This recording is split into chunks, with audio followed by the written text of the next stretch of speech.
নমস্কার বন্ধুরা, আশা করি আপনারা সবাই ভালো আছেন। আমার চ্যানেলে আপনাদের অনেক অনেক স্বাগতম। আজকে চলে এসেছি আমরা নতুন একটা রেসিপি নিয়ে।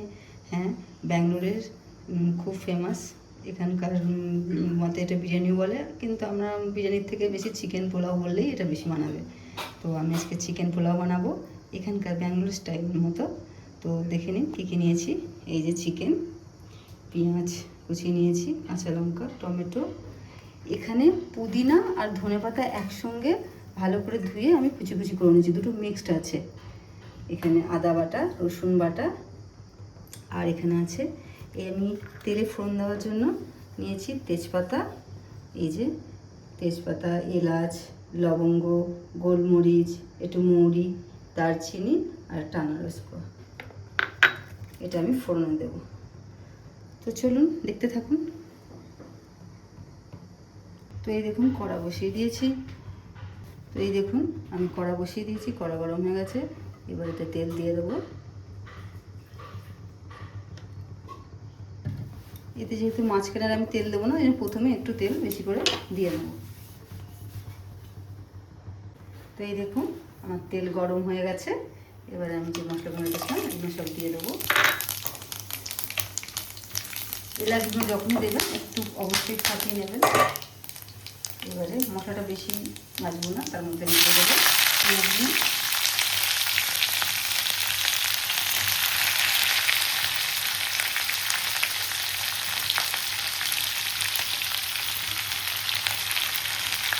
এই রেসিপিটায় পেঁয়াজটা একটু বেশি লাগে, কারণ পুরো ভাত আর মাংসের মধ্যে মশলাটা এত ভালো পরিমাণ সেটা হয়। এগুলো পেঁয়াজটা একটু বেশি দিতে হবে, অন্য মশলা কম হলেও পেঁয়াজটা বেশি দিতে হবে। পেঁয়াজটা ভালো করে ভাজবো। তো দেখুন পেঁয়াজটা ভাজা হচ্ছে, পেঁয়াজটা একটু টাইম লাগবে ভাজতে, বেশ লাল লাল করে পেঁয়াজটা ভাজতে হবে। পেঁয়াজটা ভাজতে ভাজতে চলুন আমরা একটা কাজ করে নিই। তো এই দেখুন এখানে আমি চাল ধুয়ে নিয়েছি, এই গ্লাসের 1.5 আমি চাল দিয়েছি এতে। তো এই দেখুন চাল ধোয়া হয়ে গেছে আমার। এখানেতে আমি এই গ্লাসের 1.5 চাল দিয়েছি, কিন্তু আর জলটা আমরা এখানে যেহেতু 1.5 চাল দিয়েছি, তো আমরা 3 গ্লাস জল দেবো, যা চাল তার ডবল জল দেবো।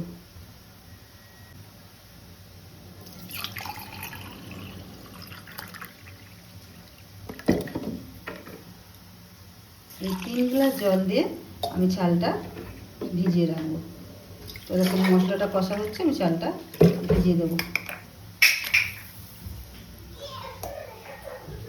এই চালটা জল দিয়ে আমি ভিজিয়ে রেখেছি। এবারে চলে যাব দেখতে পেঁয়াজটার কী অবস্থা। এই দেখুন অনেকটাই ভাজা হয়ে এসছে পেঁয়াজটা, বেশ আর একটু হবে লাল লাল করে।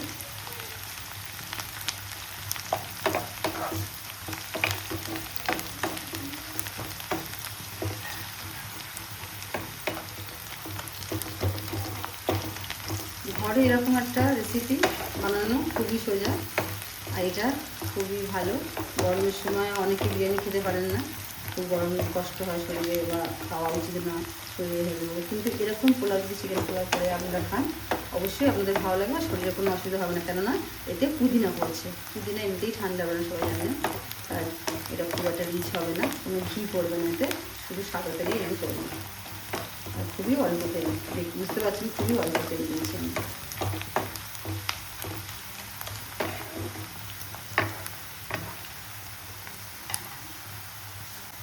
তো এই দেখুন পেঁয়াজটা বেশ লাল লাল সুন্দর একদম ভাজা হয়ে গেছে। এবারে এর মধ্যে আমি দিয়ে দেবো রসুনটা, আগে রসুনটা দিয়ে দেবো। রসুনটা গন্ধ তো অনেকক্ষণ টাইম লাগে দিতে, তাই আমি আগে রসুনটা এবারে পেঁয়াজের সঙ্গে ভেজে নেব।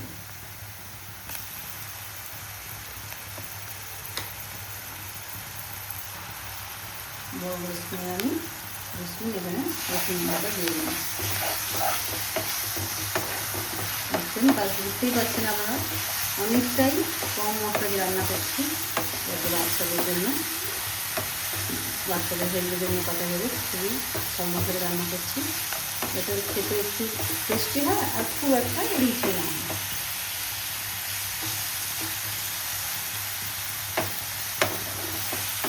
ব্যাঙ্গালোরে আমাদের ঘরে মাংস আসলে বাচ্চারা এটা খাবার দিয়ে খুব উৎসুক, এটা খুব আগ্রহী থাকে। কিছু আনলেই এটা আমাকে জিজ্ঞেস করে আমি এটাই বানাই। অনেকটা বিরিয়ানির স্বাদটা পূরণ করে।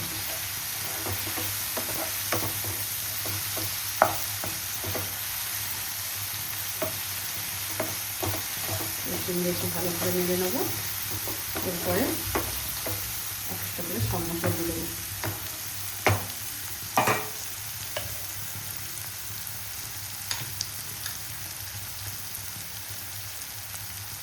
এবারে দিয়ে দিলাম আদা বাটা। আদাটা অল্প দেবো, বেশি দিলে তো একটু ছোটো ভাত চলে আসবে।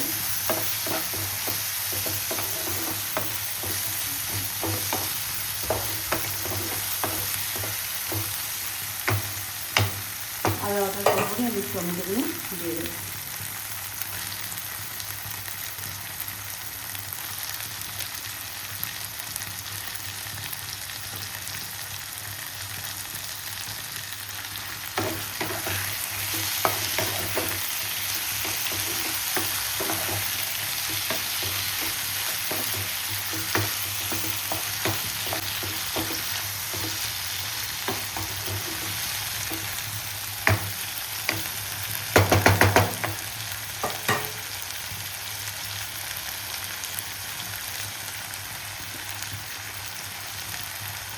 টমেটো দিয়ে আমি একটুখানি ভাজবো।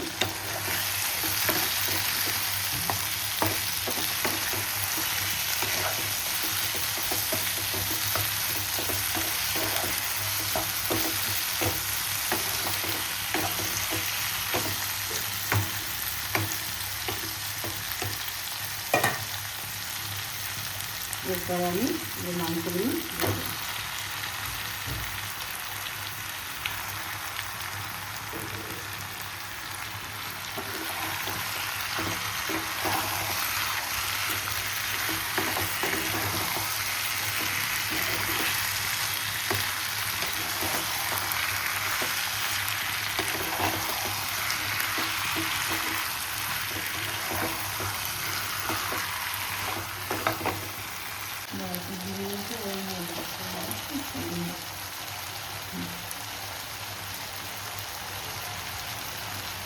আমরা এবারে এতে এক এক করে সব মশলা দিয়ে দেবো।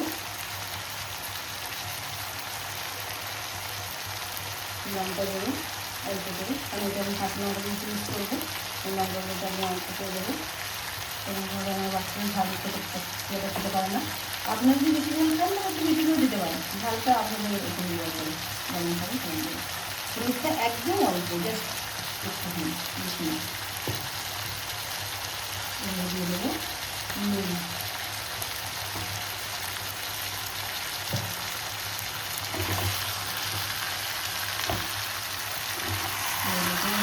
ভালো করে নাড়িয়ে নেবো।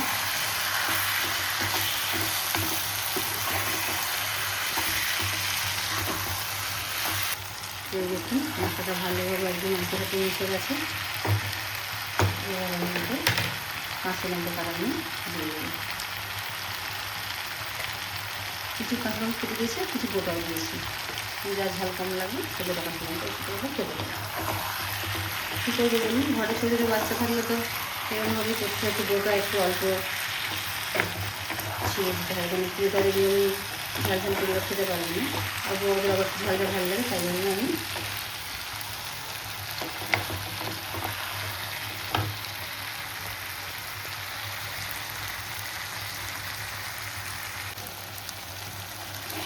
আচ্ছা আপনাদের কথা বললাম, এই যে আমি মাংসটা এখন প্রথম নিচ্ছি, এবার আমি পোলাওটা করবো, ওটা কিন্তু আমি প্রেশার কুকারেই করবো। ঠিক আছে, এবার আমি প্রেশার কুকারটা একদিকে বসিয়ে দেবো।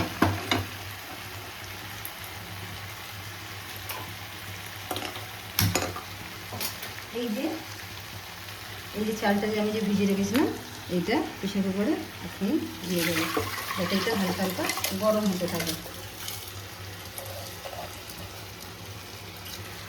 তো এই দেখুন আমি এটা গরম হতে দিয়েছি।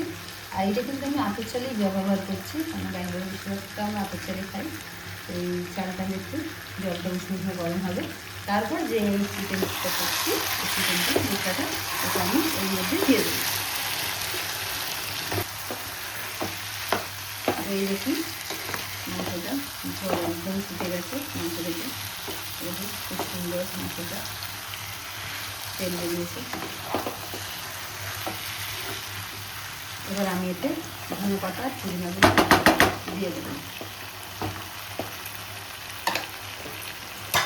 এই যে কুচনো ধনেপাতা পুদিনা, এতে পুদিনার ভাগটা একটু বেশি আছে, ধনেপাতা একটু কম, এটা এর মধ্যে দিয়ে দেবো।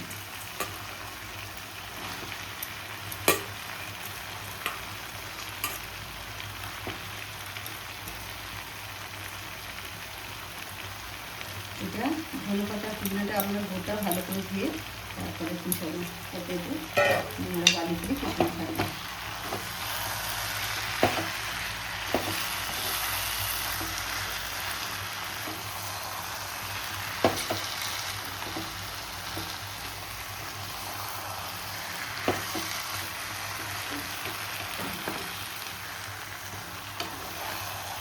এটা মিক্স করে দিচ্ছি।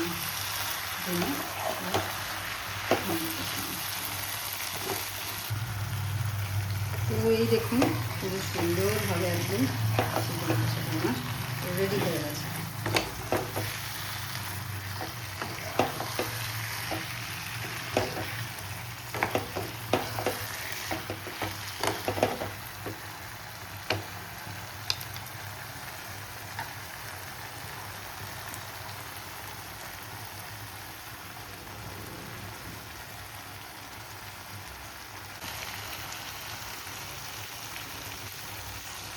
চিকেন কষা পুরো রেডি হয়ে এসছে।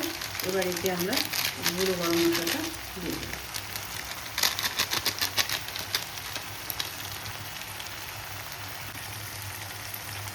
গুঁড়ো গরম মশলা দিয়ে ভালো করে নিয়ে দেবো। কিছুক্ষণ নাড়বো না, হয়ে গেছে। এবার এটা আমরা প্রেশার কুকারে ঢেলে দেবো। এই দেখুন প্রেশার কুকারের ভাতটাও গরম হয়ে গেছে, যায় টমেটো প্রেশার কুকারে ঢেলে দেবো। তো এই গরম ভাতটার মধ্যে এই তরকারিটা আমি ঢেলে দেবো। কষা মাংসটা ঢেলে দিলাম ভালো করে।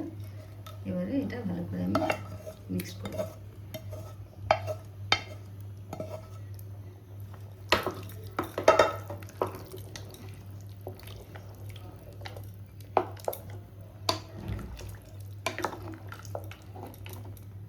এরকমভাবে আপনারা চালের সঙ্গে পুরো ভালো করে মিক্স করে দেবেন। আর অবশ্যই হ্যাঁ, নুনটা অবশ্যই আপনারা টেস্ট করে দেখে নেবেন ঠিক আছে কি না। যে যেমনভাবে নুনটা করতে, কেউ অল্প কেউ বেশি, তেমনভাবেই নুনটা দেবেন। নুনটা টেস্ট করা অবশ্যই জরুরি, কারণ পরে নুনটা দিলে ভালো লাগবে না, আগেই নুনটা টেস্ট করে দিয়ে দেবেন। তবে হ্যাঁ, জলটা যে শুকোবে সিটি সময় জলটা পুরো ঝরঝরে ভাত হবে, সেই হিসাবেই নুনটা দেবেন। এবার কড়াটায় আমি একটুখানি জল দিয়ে কড়াটা ধুয়ে বাকি মশলাটাও করে দিয়ে দেবো।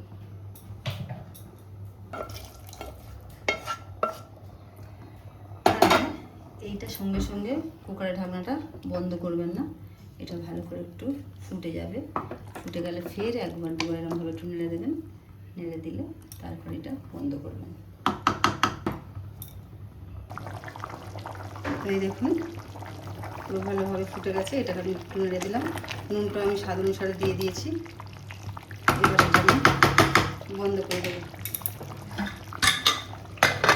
জাস্ট একটা সিটি পড়বে, জাস্ট একটা সিটি পড়বে, তারপরে বন্ধ করে দেবেন।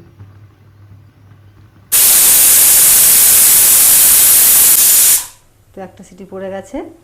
এইবারে আমরা গ্যাসটা বন্ধ করে রাখবো। এতে যতক্ষণ এই হাওয়াটা লেজারটা থাকবে ততক্ষণ আমরা খুলবো না। লেজারটা পড়ে গেলেই তারপরে আমরা খুলব। আপনারা এটা হাঁড়িতেও করতে পারেন। হাঁড়িতে যদি চালের মাপ হিসেবে জল মেপে দেন, ওইটাকে যখন জলটা ফুটে যাবে, মানে ভাতটা যখন ফুটে যাবে, সব কিছু যখন ভাতটা ফুটে যাবে তখন ওইটা একটু সিমে করে দেবেন। তারপর আস্তে করে নেড়ে দেখবেন জলটা মরে গেছে, জলটা পুরো শুকিয়ে গেছে কিনা। শুকিয়ে গেলেই চালটা যে ভাতটা একটু হয়ে যাবে, সেরকমভাবেও আপনারা হাঁড়িতেও করতে পারেন, কোনো অসুবিধা নেই।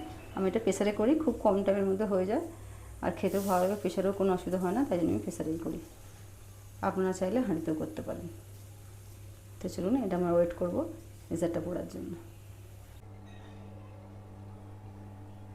তো এই দেখুন, আমি এবার লেজারটা পুরো পড়ে গেছে, ঢাকনাটা খুলবো।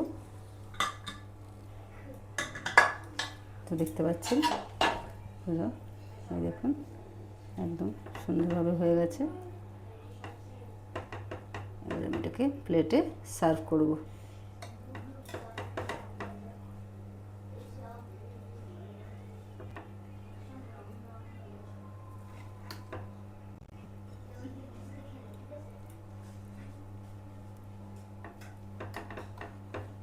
তো এই দেখুন, পুরো আমার চিকেন পোলাও পুরো রেডি। খুব সুন্দর এতে সুগন্ধও বেরিয়েছে। তো আমার যদি রেসিপিটা আপনাদের ভালো লাগে তাহলে অবশ্যই একটা লাইক করে দেবেন ভিডিওটাতে, আর কমেন্ট করে জানাবেন কেমন লাগলো আপনাদের। তো এরকম আমার চ্যানেল নিত্য নতুন ভিডিও পাওয়ার জন্য আমার চ্যানেলটাকে অবশ্যই সাবস্ক্রাইব করে নেবেন আপনারা। তো আজকের জন্য এইটুকুই, চলে আসছি আবার নতুন একটা রেসিপি নিয়ে। আপনারা অবশ্যই ভালো থাকবেন আর দেখতে থাকুন।